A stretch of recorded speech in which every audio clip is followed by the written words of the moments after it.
When will this war in Ukraine end? Or will it spread? What will the impact be on us as people, as individuals, as countries, as a world? And when can we go back to work and see each other face to face? When will COVID truly settle and just become a normal part of life? Will there be another epidemic? What will happen with the global economy?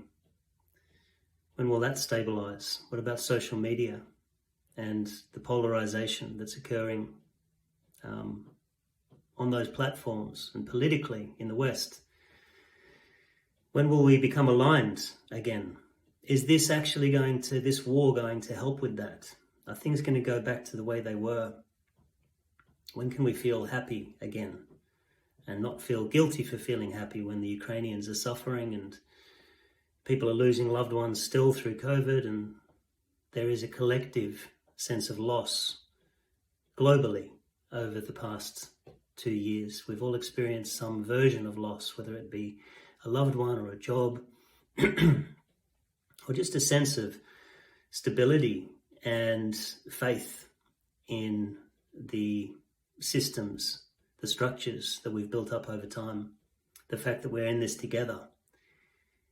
Whatever your experience of loss is over the past couple of years, I'd encourage you to acknowledge that and to actually grieve for it, because that's the only way that we're going to be able to discover the new normal.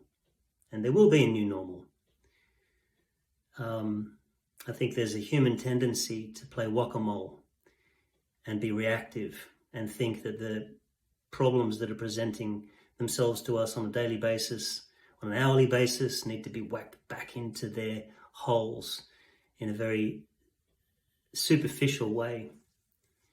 And ultimately what that prevents us from doing is taking a deep breath and looking around at those grey skies. It's flooding where I am. It's torrential rain and has been for the last couple of weeks. And just try to tune into what is emerging in the world. There's times for fighting. There's times for absolutely doing what you can to restore peace and to try to, retain a sense of normality. But I think there's also a time for acknowledging the changes and the shifts to our ways of life and to the world and to our own families, and allow ourselves to grieve that. I hope that makes sense, and I hope you have a great week in the midst of all of this change.